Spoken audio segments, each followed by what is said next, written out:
Welcome to Banta with Toni. Join me as I share stories about motherhood, faith, life, love, and everything else in between.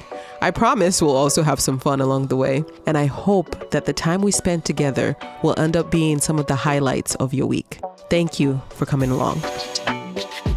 Hello, and welcome to another episode of Banta with Toni.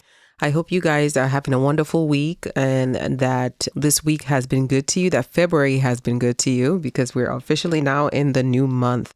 And if you remember from last week, my new year is now starting. So happy new year. We're just going to jump right in today. We have a lot of ground to cover, things to talk about. So we're just going to get into it. So the first thing I wanted to talk about was the D.E.I cuts that are happening with a lot of the big corporations. So the two big ones that we know about right now, right, are Walmart and Target. And I've been seeing so much discourse online about this stuff. And I just feel like there is no one clear, definitive answer. I feel like it's going to change really when you look at it from brand to brand, because there are certain brands that have worked very hard to get into these stores, and to now let go of those partnerships, it's going to take a lot to untangle themselves from it. And so if we say that we are in the business of supporting, women of color or, Black owned brands and all of that, then we have to be very strategic in how we go about doing it. So I just now, before I even started recording, saw a video online about, I guess, some of the shareholders from Target, at least according to this that I saw on TikTok. I did not look it up to see if it was accurate or not. So this is not good journalism on my part. Just, I'm just putting it out there. But apparently some of the shareholders for Target are suing them because they have lost money and they did not anticipate that the D.E.I cuts were going to be affecting their, profits. So they've lost a lot of money. So they're suing Target because obviously they're like, well, you guys should have done some research and know that this stuff was not going to pan out and you cost us some money. Like, this is not the time for people to be losing their money. So apparently that's the latest development. Again, like I said, it's just my perspective. So this is what I think. I think every brand is going to need something different. I think if you are really saying that you are interested in supporting a lot of these brands, like for example, Tabitha Brown, she is in Target. The Do, I get them from Walmart. I think once I bought them from TJ Maxx, but they're not a staple in TJ Maxx. Like, I'm not going to find it all the time.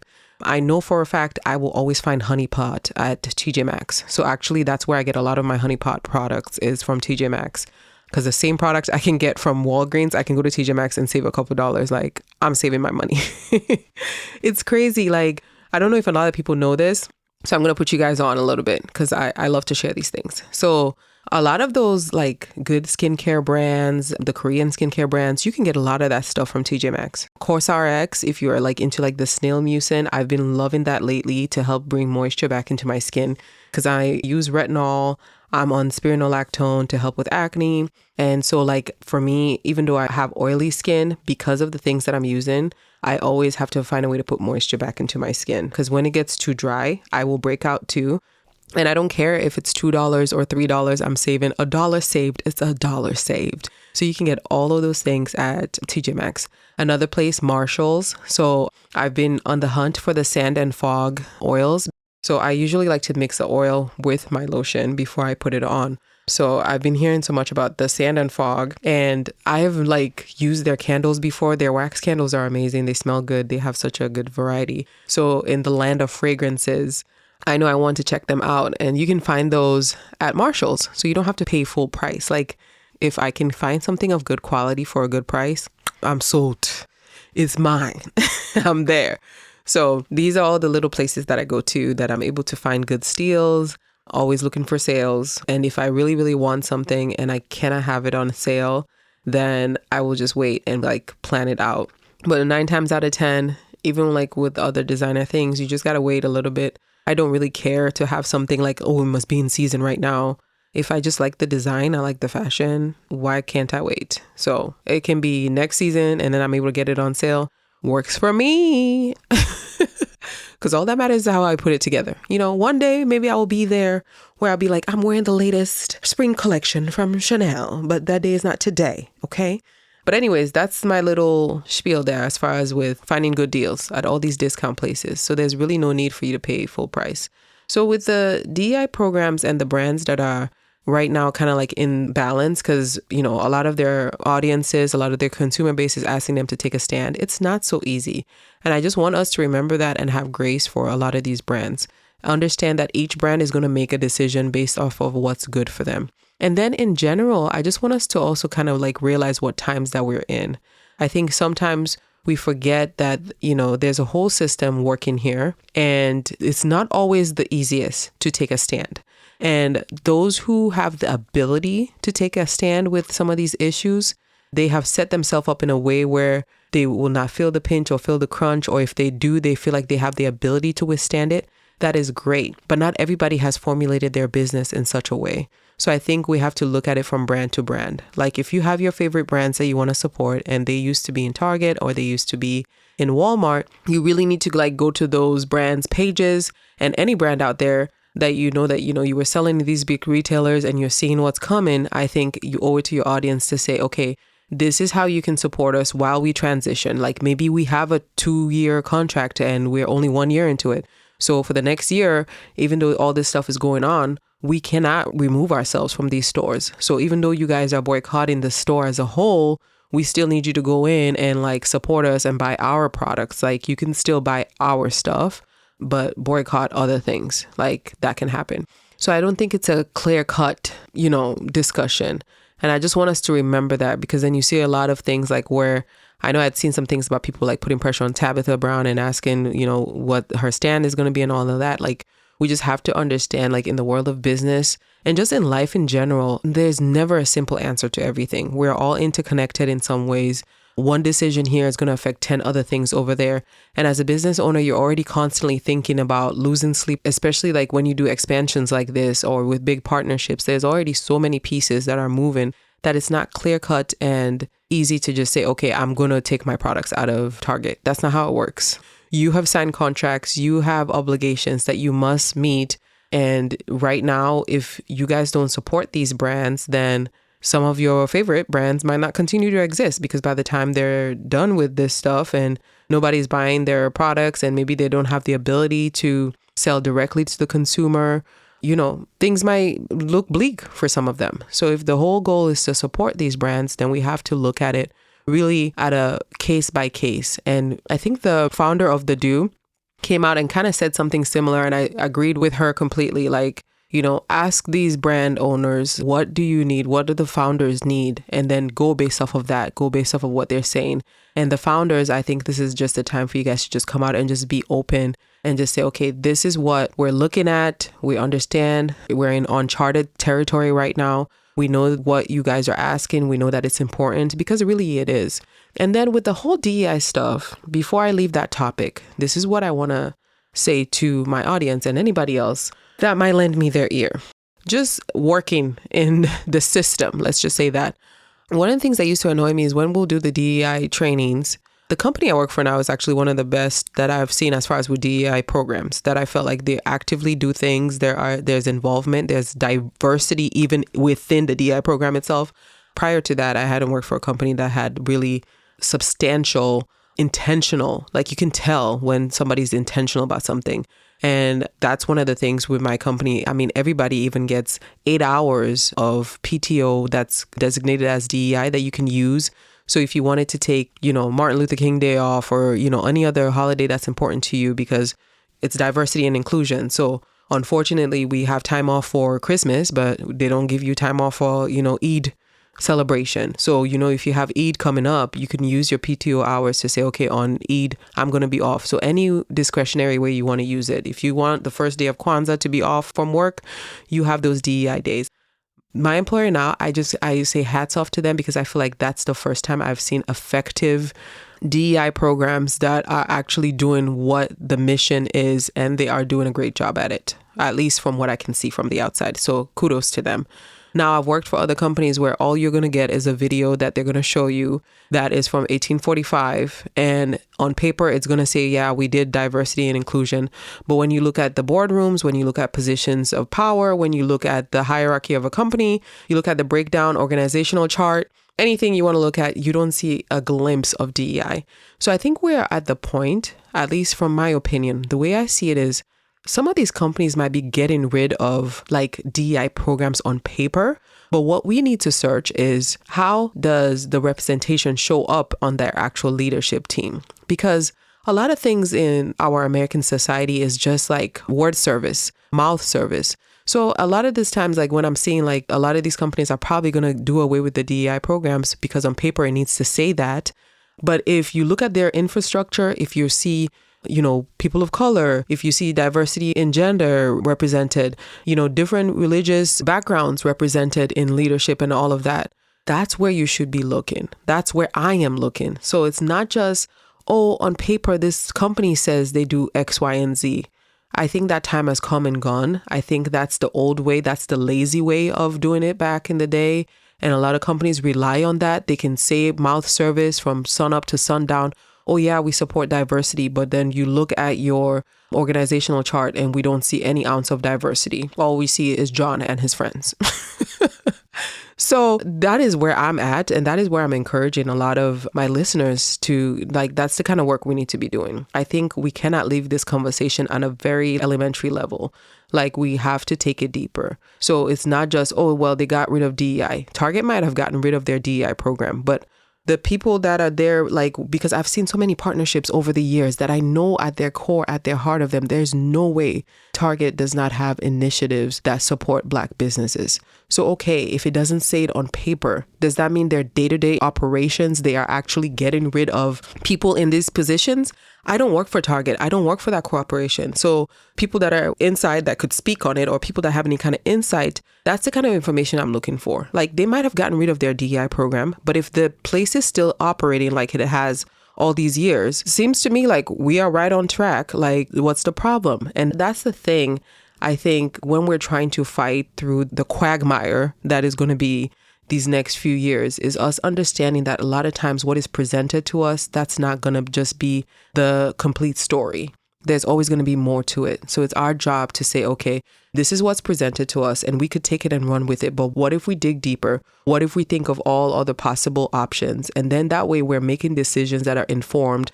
And then we don't feel like we're being used by somebody, because sometimes that's how people get to use you, right? Because they think, okay, if I do this, then you're going to react this way. If I move this way, then you're going to do this. And I feel like with the DEI stuff, if we're not careful, it's going to be used in a way where it's going to harm a lot of the Black brands that we care about, a lot of the women founder brands that we care about, because a lot of these places, a Target or a Walmart were probably the only ones at the time that were willing to give them a space on the shelf. So now that you don't know what things were happening, that Walmart or Target felt like, okay, our hands are tied, and on paper, we need to say we're getting rid of the DEI programs. But if we're putting the same amount of money towards, putting Black and women owned and having a diverse brand representation on our shelves, if everything else that was operating before is continuing, and in some ways they're even increasing funding for some of these things, then what does it matter what it says on paper? And that's what I want us to just at least think about. So that's my little spiel on that. And the Grammys happened this weekend. And Beyoncé Giselle Carter finally got her album of the year. I just think like her relationship with her daughter is just so beautiful. You can just tell there's like a friendship like almost there, And as somebody that has a daughter that's around the same age, I can totally understand like that closeness there. And it's just a beautiful thing to see that. It was almost like, she was parenting her mom for the night. I don't know. Beyonce was just, I guess, filled with emotion. She probably couldn't believe it. And isn't that how life works? I think I said it like earlier in the year last year when we first started the podcast, that when she gets to a point where she doesn't care about it anymore, or she doesn't care to win, or doesn't care, like that's probably when it will happen for her. And I think, when you're at that place of I just want to make good work. And like she did with this album, it's not lost on me that it's probably her most collaborative album. Like, they list a number of people that were also going to get a Grammy because of her, including her husband. So that was so incredible to see like all these lists of people that were also going to receive a Grammy because they were on her album. So that's incredible. And I think the husband is going to get one because he produced or something like that. So it's just been beautiful. And I think like for the album that she gets album of the year, probably her most collaborative project, her most creative in a lot of ways. The only other album that I felt like was robbed was that Lemonade, man. Lemonade deserved it. And I remember years ago, was it the VMAs or was it the Grammys? I think she was like at the time pregnant with Blue Ivy or pregnant with the twins. And that lady was balancing on that chair.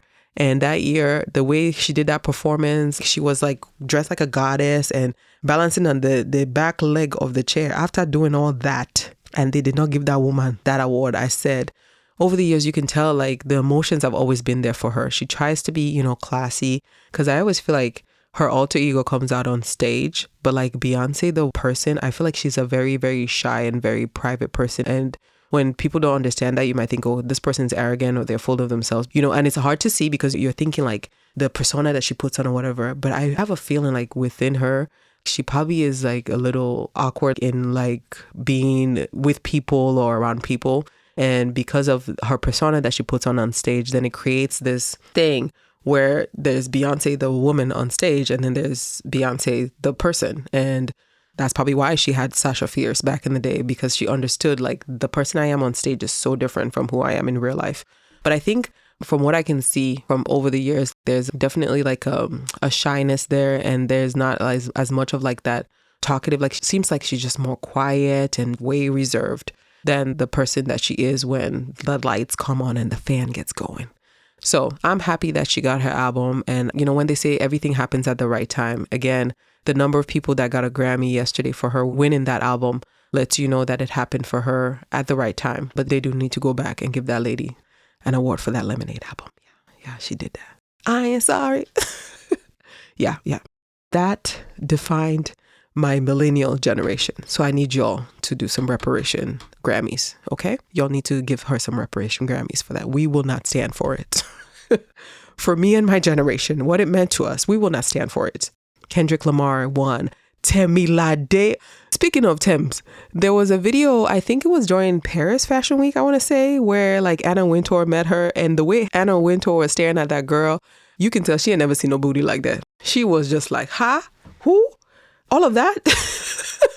Like she was just staring at her, and I loved it. I was like, yes, Anna, the African woman, do you see us? Do you see the fullness of what we can bring to the table? And that is also fashion. And that is also beautiful. And just not that one, the wafer thin that we have been fed since the 90s. Like, that is fashion in its own right, but that's not the only fashion. And I don't know what was going through her head. She probably was like, is that real? Did she, ma'am, it's brought to you by fufu. It's brought to you by pounded yam. It's brought to you by spinach. It's brought to you by jollof rice. My dear, get with the program. Get around some Africans, Miss Wintour, and you'll find out. I just loved that video. When I saw it, I was dying. She didn't know what hit her. Like, she was just staring at this girl like, eh? Like, oh, the Thames effect. There you go. So she got her Grammy. SZA got a Grammy. I mean, at this point, will she not? Of course she is. Like, so SZA got a Grammy too. Kendrick obviously was sweeping. I think Kendrick actually ended up with more Grammys in the night than Beyonce did. Yeah, I saw his acceptance speech as well. Let's see, who else? I'm trying to think off the top of my head. But Essence had done this little spread, and I just loved it, of everybody that won. And it was a very, very good night for our Black and brown brothers and sisters. And I'm like, yes. Because over the years we've talked about how, the Grammys will use them for ratings. So like I was saying, they had Beyonce balancing on the back of her chair while she was pregnant with her child. So use them for ratings, but then not give them no awards. But then you want them to perform, you want them to show up, you want them to, help bring you guys ratings, but then will not award them for their contributions in music. Let's stop playing. So I'm very happy. I've seen a lot of reactions of just people just saying, finally, like, it doesn't mean every year only Black artists should win, but like, let's just support good music and let it not just be politics of who is the most popular. And you know what? Miss Taylor Swift, I have to give her flowers, because I feel like she has, from what I saw, I would just say that from what I saw, just her genuine spirit of, even presenting the award to Beyonce and everything else, I feel like she gets it. Because, I feel like Miley gets it. I feel like Billie Eilish gets it. I'm like, okay, Taylor, I think you might get it too. So kudos to her. I feel like she understands the mission, And that's the thing, like sometimes understanding that supporting just excellence and best in everybody, it doesn't mean, so like this frightful place that sometimes like we find ourselves currently in this country, this frightful place of thinking that when we include everybody and we give people their kudos and we don't do oppressive things, because sometimes the people who are doing the oppression think, okay, well, if these people have a chance, they might turn around and oppress us. Not true. If you actually do the things the right way, go after the right issues. When one person is free, everybody is free. So when you're doing the right things, like in this case of the Grammys now, supporting the artists that actually did well, like giving them their flowers when they deserve it, it's going to be good for music all around. It's not just going to be that it's only going to be Black artists that are going to thrive. Everybody is going to thrive. That's the beauty of it. And I wish more people got it. And once you understand that, when you think like, oh, well, if they have it, then that means I'm not going to get it. It's a place of fear. It's just your fear speaking up. And it's actually your body kind of like letting you know that what was being done before was so foul and so wrong, because that's where the fear is coming from.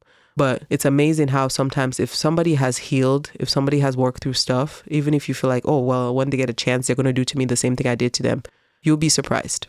So just be a good human being. Just support people when they need it. Stand for the truth when it's in front of you. And it will be for your betterment too, as it is for the betterment of those who you're trying to give voices to. So that's all I got to say there. And so with Miss Taylor Swift, I'm watching you, girl. I see you. And she look a little thick too in the little red dress she had on. I say, okay, hips, come through hips. Okay. She had a little slit and the dress, one was up, one, I said, okay, Taylor. Because I had seen like clips from when she's on tour and, she came from like the country roots. So like seeing her kind of like glam. And that red dress, I said, okay, but she still stayed true to herself because she gonna have a bang. She knows she gonna have a bang. She gonna have the bang. So that's always gonna be part of Taylor's look, okay? So it was a good show. I did not watch the whole show. I watched clips. Doechii's performance, girl, that was me dropping my pen. Get out of town. You better get out of town, girl. I mean, from when I discovered her last year, just the cadence of her rap, like, is just reminiscent of just what it used to be. You can tell this is a person that has studied the craft of what she's doing. And it's like, it shows. It's like, you can't go out here and say you want to be a CEO of a company, but you never went to school. You never got an MBA. What are we talking about? And it's the same thing. Like, I think sometimes with this young generation, when they're trying to do things creatively, some people go through it in that like nonchalant, nilly-willy way. And I think for Doechii, what stands out is that you will achieve greatness when you take your craft seriously. She keeps talking time and time again about how sobriety is really what has brought her to this point. Like when she decided, I'm going to be sober, and she's writing and making this music without, alcohol and all these things. And look at what it has brought for her. So when you take your craft seriously, I try to get this message out to the young people all the time.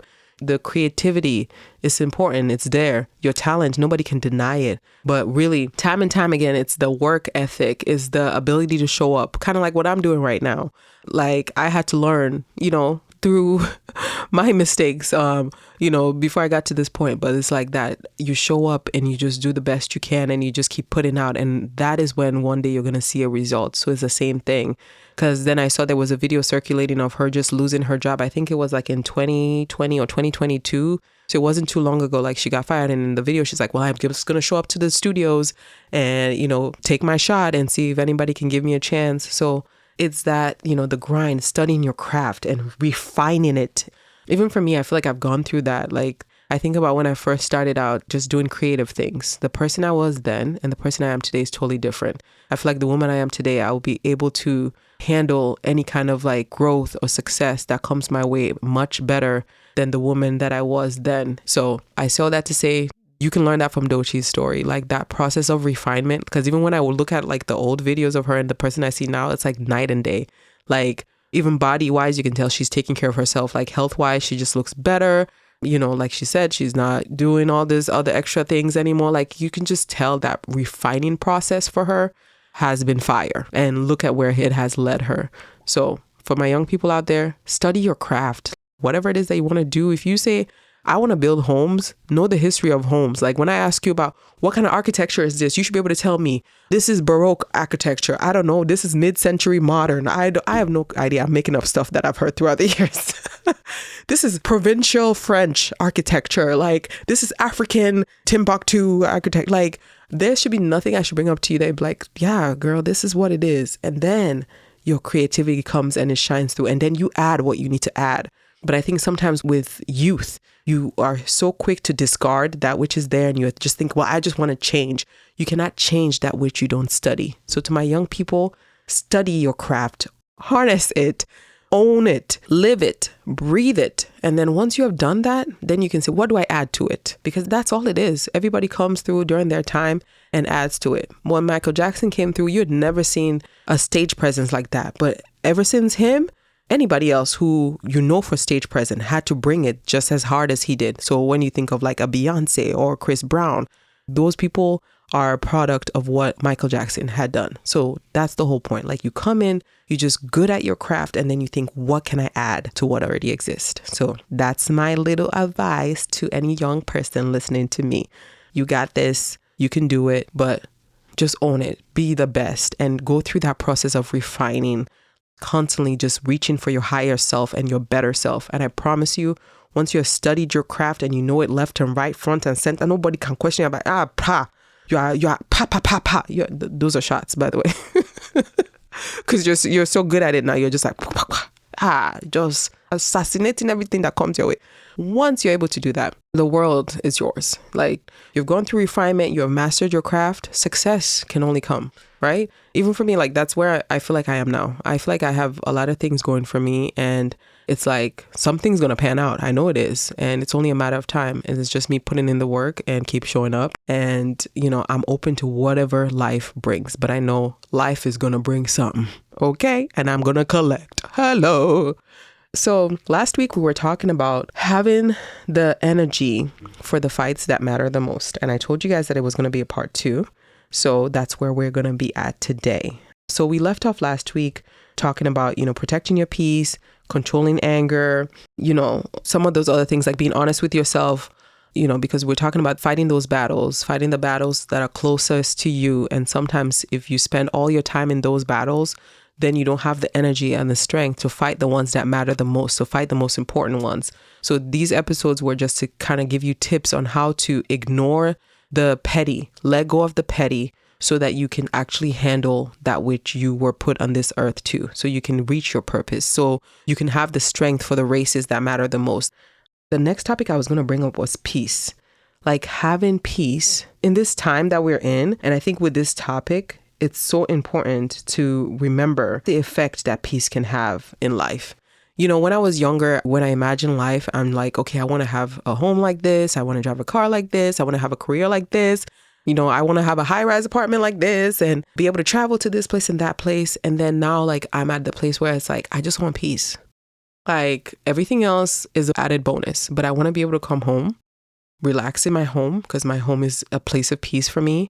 I want to be able to appreciate the time I have with my family, because there's peace there, there's love there, there's joy there. And it doesn't mean that we won't have hiccups. It doesn't mean that, chaos won't come every now and then, but understanding that at the core of it, like, I'm going to have peace. And then it took years for me to even understand that peace is something that I actively have to create. So that's where I'm starting off today. We talk about protecting your peace, but I don't think some of us understand that you also actively have to create it, because it's such like a Zen thing that you think it just happens to you. But if you have never practiced in the little ways on how to create peace, I'm going to get you there today. Okay. So we talked about anger last time. That's where we left off, assessing things and making sure that you understand, okay, right now I need to step away, because if I don't step away, anger always leads to destruction. Anger always leads to decisions that are made that sometimes you cannot come back from. So whenever a situation gets you like that, and it might be with people closest to you, people that look like you, people from your community, people from whatever, understanding that, okay, let me step back. I'd rather step back, keep quiet, evaluate things, work through my feelings before I open my mouth and say things that I'm going to regret. So when it comes to peace, I just want you to just imagine like a ripple effect that it has, like in your home, for example. When you are like the parent that tries to be like peaceful with your kids, try to have a home of just peace and quiet, how that affects your children, how it affects how your day goes, what a difference it makes. And for me, I know I've seen a difference when I try to be more intentional about it, when I try to be more aware. I've been in places where it's like I'm yelling and I'm screaming and I'm doing da da da da da da. And the family's energy kind of went off of my energy. And then I'm wondering why is like everything such a struggle. And I'm just like, oh my gosh. That's what I'm saying about you actively creating the peace. Like, okay, this is my environment. This is what I like for it to look like, smell like, be like. But then I understand that, I live with human beings who are not perfect, and it's never going to be perfect 24/7. But what are the things that I can have in place, and how do I give them grace, and how do I still function even when there is not perfection like I always want to have, right? Yeah. And that took me years to get to that point. So effective communication is always important when you're trying to have peace with family or people closest to you. One of the things I learned in therapy is always using the I, because you always want to make sure that you're not saying, well, you did this to me and that was done, like, right? So whenever you're communicating, always say, I feel, I know, from my perspective, I felt when you said that it was from this place and it made me feel some kind of way. I saw this and it triggered me into doing blah, blah, blah, blah, blah. From that standpoint, sometimes that little act helps to like make the conversation less tense, because it's like, okay, well, that is your perspective. And then when somebody is mature enough, they're going to be like, well, you have the right to feel the way you feel. You have the right to feel that. You have the right to say how you feel. You have the right to express that. And I have to take that and say, that is your perspective. That is how you feel. I cannot rob you of that. So already a much different conversation that, well, you had done this and blah, blah, blah, blah, blah. Yeah. Go from like accusatory tones to using I when you're communicating. That's a way to have peace. Learning how to say no. That one has been tough, right? Because for some of us, especially like given our culture, like the African culture that we come from, it's very hard for us to say no to elders. Very hard for us to say no to certain things. Like we come from a place where it's like a communal thing. It's like putting yourself in spaces, putting yourself in things, committing yourself to stuff. And I had to learn that the hard way. I cannot be everything to everybody at the same time. It's not going to happen. Miss Oprah Winfrey said it best. She said, you can have it all, but not at the same time. So I had to learn a very long time ago. Part of me having peace is being okay with the fact that I cannot go to that party. I cannot be at that event. I might not be able to do this. I might not be able to do that. I have to let go of this and I have to let go of that. So part of me establishing boundaries is part of me being able to say no and being okay with saying no. So that means I'm not going to be at everything. I'm not going to be at the center of everything going on. Sometimes I don't even want to know. I don't want to know what's happening over there. If somebody calls me into it, okay. If you say, Toni, I just need somebody to talk to pray with me, to do that. Yeah, we're going to do it. But you start acting some kind of, So saying no, and it takes practice and it takes a lot of undoing, because there are things that we have collected throughout our childhood, throughout existence, especially like I said in our African cultures, that when you are selfless 24/7, that's when you are quote unquote a good person. But guess what? You are tired. You're exhausted. Sometimes when you step back and you decide, you know what, I don't want to be at the center of this. I just want to be observant. I just want to be a participant. You'll be amazed at how other people will step up and do that which you thought all the time like you had to be the one to do it.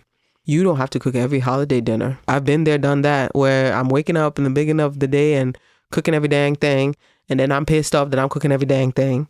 And then I got to the place where it's like, it's a collaborative effort and people stepped up. People made recipes we had never had before and it turned out great.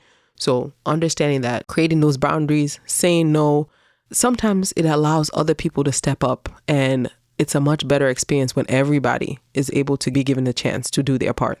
So let go, big mama.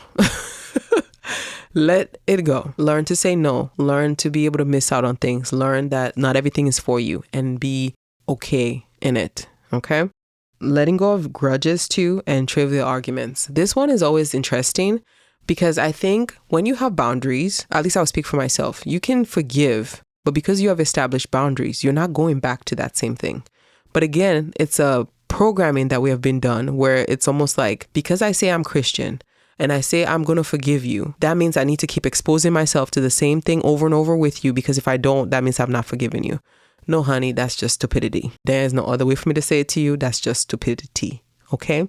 Insanity. What is the definition of insanity? Doing the same thing over and over and expecting different results. I can forgive you. I cannot hold a place of grudge. Like when I think of you, there's no hate there. There's no resentment there. However, I can have boundaries in place where I say, I'm not doing that with you no more, and stand on that. And me standing on those boundaries does not mean that I'm over here in grudge and like bad emotions for you. No. I have no negative emotions, but it just means that now I have assessed the situation. I have assessed what I need to do. So I've created these boundaries in place. So the two are not synonymous. Don't hold on to any grudges. Don't hold on to any of the trivial stuff. That's how you have peace. And like people say time and time again, you letting go of those things, it's more for you. You just unburden yourself. You leave room to actually reach the things that you want to reach, because that's the whole point of this episode. These last 2 episodes of what we're talking about is that all these little things that prevent you from going and fighting the real fight that needs to be there. So obviously we cannot change people. We cannot change those outside of ourselves. We can only change ourselves and how we show up and how we do certain things, right?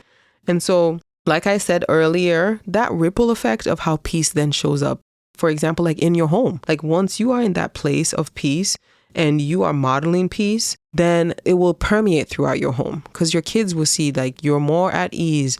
Okay, mommy is calmer these days. She's not yelling as much. You know, you talk to them in a way that they can understand. You're patient with them. When you explain something, you might explain it again 54 times.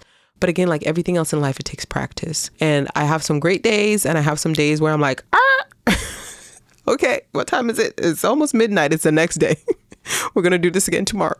But you're going to have good days. You're going to have bad days, but you keep working at it. So if you know that, okay, I'm the type of mother or parent or whatever that I tend to get mad or I tend to get angry a lot. Okay, how am I going to work on my temper?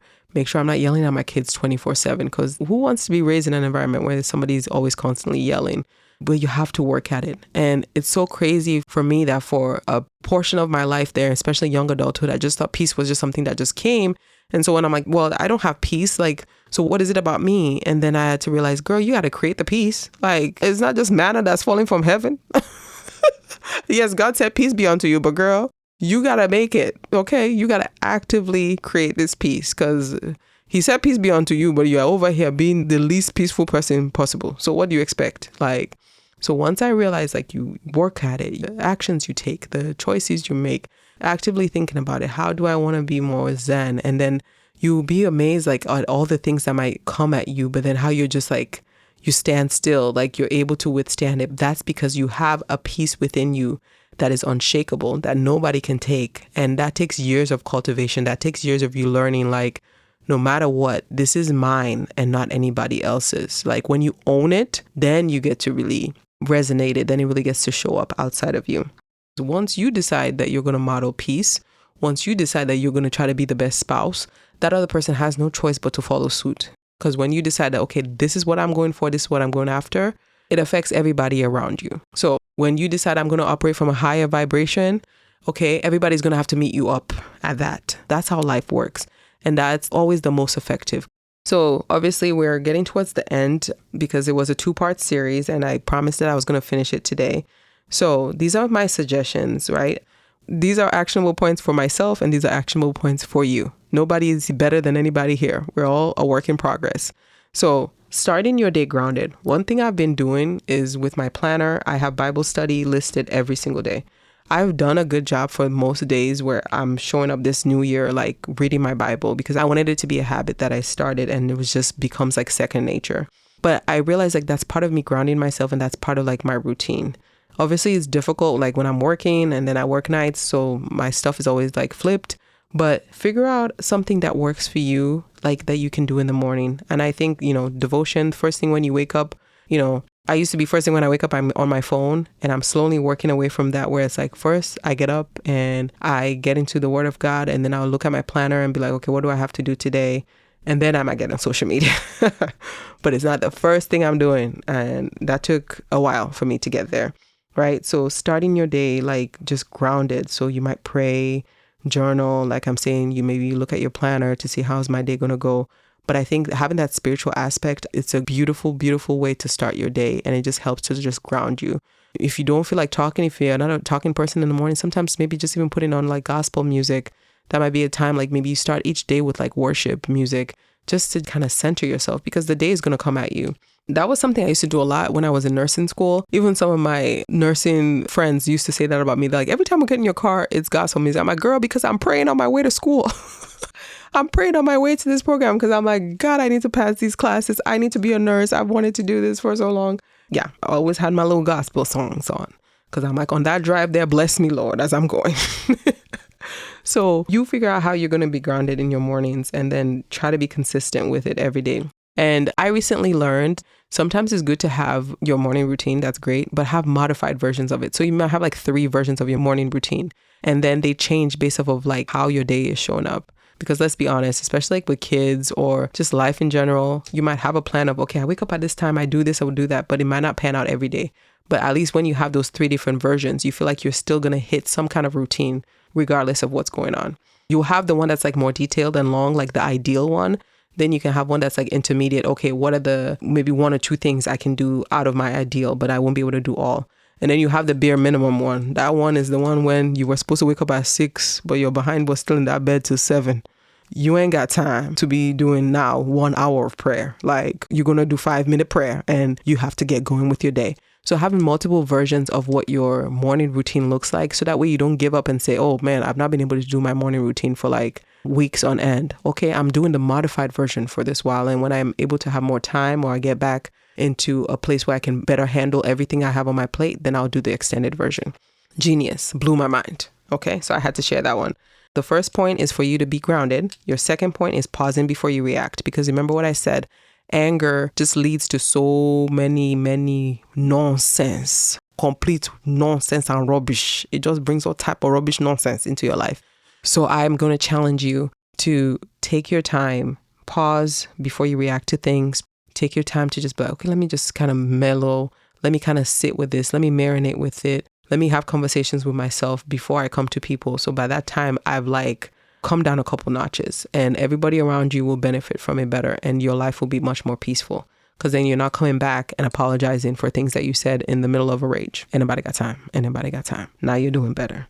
Okay? And remember, healthy boundaries. So I'm challenging you to establish a healthy boundaries that are going to foster respect and peace in your life. Teach people how to treat you. So when you say no, you actually have to mean no.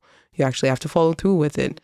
And then, when you set those boundaries, the boundaries are there to give you peace. And that is the ultimate goal, is for you to be at peace. The next one, you need to ask for help. You need to seek support when you need it. A lot of times when we have those conflicts and fights with those closest to us, sometimes it's like a reflection of just us having just too much chaos, too much madness going on that we don't have under control. There's chaos that comes with your children being young or, you being in a certain stage of life. There's that one.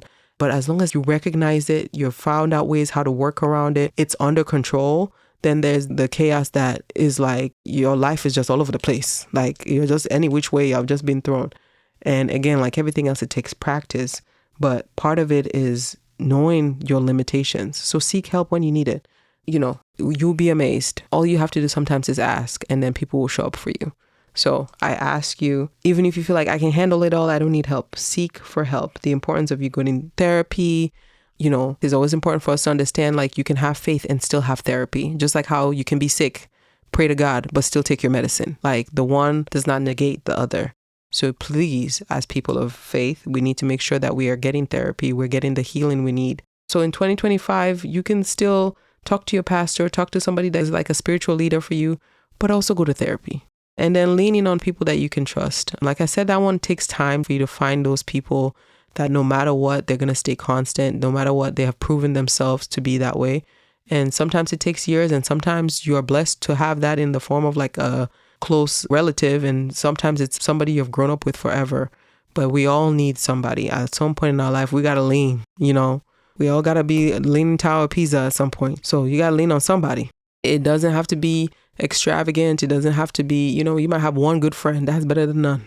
But understanding that in this world, we don't exist by ourselves. And that was one of my big takeaways last year. I finally just realized, because we were having this conversation with a friend of ours, and he was just like asking like, well, why do these things happen? And why do people do? I said, because we're all interconnected. So when somebody is making a bad choice or making a bad decision, their bad decision has effects on people that are close to them and people that are even far removed from them. And if more of us were aware of that interconnectedness, and when we're making decisions, I think we'll make better decisions, because like my one action can disrupt the life of this person, and this person. So that interconnectedness, I want us to get back to it, because I think COVID, when we were kind of distanced from each other, and then we got dependent on using social media as a way of connecting, that we have kind of lost the art of truly connecting with people. And I'm seeing that movement of us kind of going back to that, like with actual people, creating moments with them, showing up for special occasions, being there. And it's only going to get better. Like once we realize like we're all connected, we all need each other. Everybody's going through a hard time, but it's so much better when you're able to go through it and say, okay, I have somebody I can count on. And remember, you have to be what you want to see. So you have to be supportive. You have to call people. You have to check on them, and then they will do the same for you. And then the last one. So these are 5 actions that I've given you. Keep the big picture in mind. So like in the case of Aliko Dangote that started all this conversation, his main goal is to have a refinery that's the first of its kind in Africa, in Nigeria, the most populous country on the continent. So his main goal, when you look at the big picture, yes, he has to fight with his country people. He has to do this and that. But as long as he's always keeping in mind, okay, this is what I'm trying to achieve, and I'm trying to create a legacy that will live far greater than me. And you always focus on that. It helps you to position the riffraff and the nonsense when it's coming.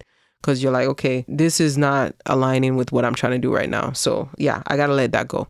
Okay, you keep doing what you're doing over there. I'm going to step over here.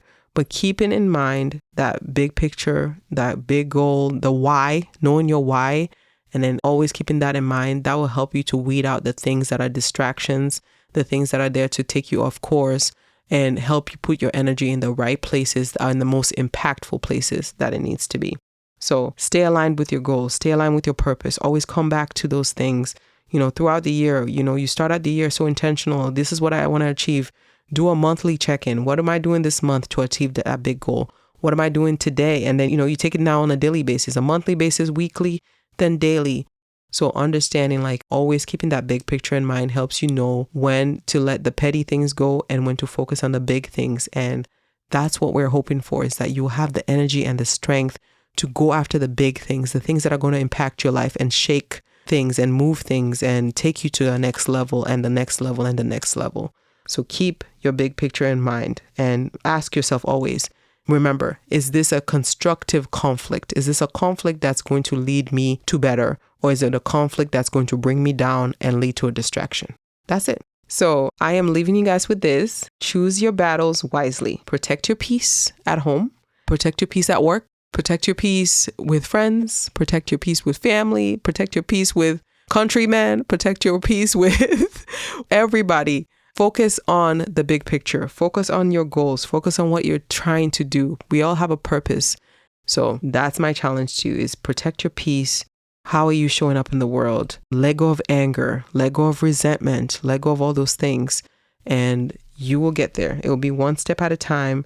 It will be challenging, especially when you have to go through the process of refinement. I'm telling you, it is not a pretty sight. But stick to the program. Like, you will make it to the other side and you will be a changed person for it. And you will look back and be like, man, I used to get so angry. I used to get so mad. I used to be so focused on all these little things. I was stressed out. And then you'll be like, man, I have peace. It's so quiet. My life is just mellow right now. I'm not stressed, Use your ashwagandha when you need to. I am putting you on. So I work as a night shift nurse, obviously. And sometimes night shift has like messed up my sleeping schedule. But I tell you, if I take my ashwagandha, and I like to do the drops, I know now they have the gummies. So really, if you're going to do it, do whatever works for you. But I like to take the drops. It's bitter. It tastes like native African medicine. I'm not going to lie to you. Like medicine that somebody put together on the side of the road. But yeah, you take those drops and you sleep, and it's an adaptogen. So it just helps to like calm you down, kind of de-stress you. And I promise you, the sleep I get when I take ashwagandha is unrivaled to anything else. Like, I will sleep for the same amount of time, but it will be so much more restful. I wake up so much more refreshed because I think it just helps to just mellow me out. So my rest is actually peaceful rest, good rest. The kind like you could sleep for 6 hours, but if you were restless the whole time, you wake up and it's almost like you only slept for 3. Ashwagandha will help you out, especially for those of us who maybe we don't have such a long time to sleep. Like, I'm so jealous of the people that like, I slept for 10 hours. I slept for 12. I'm like, girl, I'll be lucky if I get 5. Okay. After 5, my body's like, wake up. Let's go. I'm like, no. But ashwagandha, if you have never heard of it, go look it up. Okay. You will see the night and day. And I think it's one of those like lifestyle things that will help with place of just calmness and giving you the zen in your life so you can focus on the things that you need to. that's a supplement that will help you out greatly. So I recommend it because I use it. And maybe, who knows, after more people are listening to my podcast, maybe there will be a company out there that will sponsor. Please, though, I'm looking for sponsors. I'm putting it out there. Everything I want in this year, I'm calling it. I'm not closing my mouth. I'm looking for sponsors for my podcast. So if you have a product, you have a business, you have anything that you want me to come on here and promote, and you're willing to compensate me handsomely, let's talk, okay? So let me know what you think. Let me know what has resonated with you. I hope you enjoyed this part 2. I hope you enjoyed this episode. I'm going to leave you with our song choices of the week. And with the book, the crazy thing is right now I'm actually reading like 3 books. It's crazy. So maybe I'll share all 3 of them with you, and then that will kind of get you. So my therapist had wanted me to read this one for the longest time, and I started it. It's called Self-Compassion and the Proven Power of Being Kind to Yourself. And it's written by Kristin Neff. So Kristin, Neff, Neff. So I've been reading that one because my therapist recommended it to me. And so far I've been liking it. When I listen to certain audiobooks, especially like this one, it's like at 1.5 speed because the narrator was kind of speaking so slow. I'm like, girl, speed it up, girl. Let's go. So that's one that I'm reading. I'm still reading The Secret Lives of Babashegi's Wives. That's my novel fiction. And I still have like 7 hours to go on that one. And then the other one that I'm reading is this one called The Pivot Year. So it's like a 365 days kind of like thing. So I try to listen to the one excerpt for each day. I hope that makes sense. So it'll be like day 1, day 2, day 3, day 24, day 25. So then I go based off of that and I'm like, okay, this is the one I'm listening to today. And I just listen to just that one little snippet and then I'll save the next one for the next day. So those are the 3. The Pivot Year is going to be something I'm reading all year long because I just read one little excerpt a day. And whereas the other 2 are current books that I'm reading right now. And once I'm done with them, I'll move on to the next. But, I would give you suggestions, but you don't have to do them. But it would be nice to, read along with me. But really, it's just for you to just get in that habit of just like reading. Reading does something for us. It's a way of us, learning. Like learning is not just sitting in a classroom, but you gain so much knowledge. And, just me getting back into reading over the last 2 years, I have seen the effects of it in my life from night and day. So I encourage you, whatever sparks your joy. It doesn't have to be self-help books. You might start off just reading novels at first, and then slowly you get into the self-help books, or maybe you like to read science fiction, whatever it is, like find your niche of books that you like to read, but just get into the habit of reading. It does something great for you. For music, where are we at? I'm liking the Skepta. Okay. First, Skepta is like one of my favorite grime rappers of all time. So there was a picture going around last week where it was Skepta and Mufasa. What's his name? Aaron Pierre. I think that's the correct way of saying his name. Mr. Green Eyes. It was so funny because like in the video, it was this older lady that was like, the daughter was showing her the videos of both of them. And she had already rated Aaron Pierre like to be like a 9 or a 10. And then they showed her the picture of Skepta and Aaron Pierre together. And she was like, that number I gave to the other guy, let's take it back because this one, yeah. And she was talking about Skepta. She's like, okay, yeah, he's a 10. That other guy is like an 8. But I've seen so many like comments of people like, okay, this is the only person that could make Aaron Pierre be like less than a 10. So Skepta, I mean, it's just the way he has always rapped. I mean, I remember back in the day from there's too many men. I'm dating myself here, but that was like the beginning of grime music, okay? We need small girls in here. We need small girls in here. There's too many men. Hey. That's how long I've been listening to Skepta. Okay. So if you don't know who he is, check him out. He's a great artist. He's had lots of hits. So 10 with Central C featuring Skepta is like, yeah, it was something, girl said something and I don't fold or bend. Like he's just clever with the words, He is just, look at him. Okay, Skep, we got you. And, Central C, I've been liking a lot of his songs. I'm not going to lie. He brings it. I'm actually very happy for how far the UK grime genre has come. Because I feel like I was listening to it back in like the beginning of it kind of taking off. And it's been incredible over the years. I've always supported the movement. I've always supported the music. I remember back in the day, like people were just used to think it was so weird hearing them rap and have their accent. But I'm like, that's what makes it, them. And it's beautiful. I like it. And they now have like a distinct sound of their own that took years of like making it into what it is today. So I am always going to be a supporter of the grime music. Okay. So it is Central C featuring Skepta. 10. It's a 10. And then for my gospel selection of the week, let's see where I'm at. I really need to work on my gospel playlist now because I have like a lot of my songs from last year and I need to start updating it. But this one, actually, I'm going to do Yahweh. Yahweh, All Nations Music, featuring Matthew Stevenson and Chandler Moore. And it's a beautiful worship song. I guess I've been doing a lot of worship music lately. It hasn't been intentional, but that just should tell you like what place I'm in. Maybe it's me kind of like easing into the new year, but a lot of worship music lately. But this was a beautiful, beautiful, beautiful song. And it definitely puts you into that worship mode. So I hope you guys have a wonderful week. May we go out there and conquer it. And even if it doesn't pan out how we want it to, we'll get up the next week and try again, because that's what we're going to do. That you will leave the battles, the petty ones, and go for the big goals that you're trying to achieve. And you'll keep working that muscle until you get it. And we're all doing it together, because I'm working on it too. Okay. So we are praying this week for us to be able to have the ability to know what battles to fight and what battles to leave alone. And I will see you guys on the next one. You guys have a wonderful, wonderful, blessed week. All right now. Bye-bye. You just finished an episode of Banta with Toni. Did you like it? I hope you had a great time and that you have some takeaways from this episode. But before you go, I want to ask you one thing, and that is to share this episode or this entire podcast with a friend, family member, or acquaintance. Because remember, when you have something good, you need to talk about it. You need to share it and you need to shout it from the rooftops. So go on and let people know in your life that you have this wonderful podcast that you would like to share with them.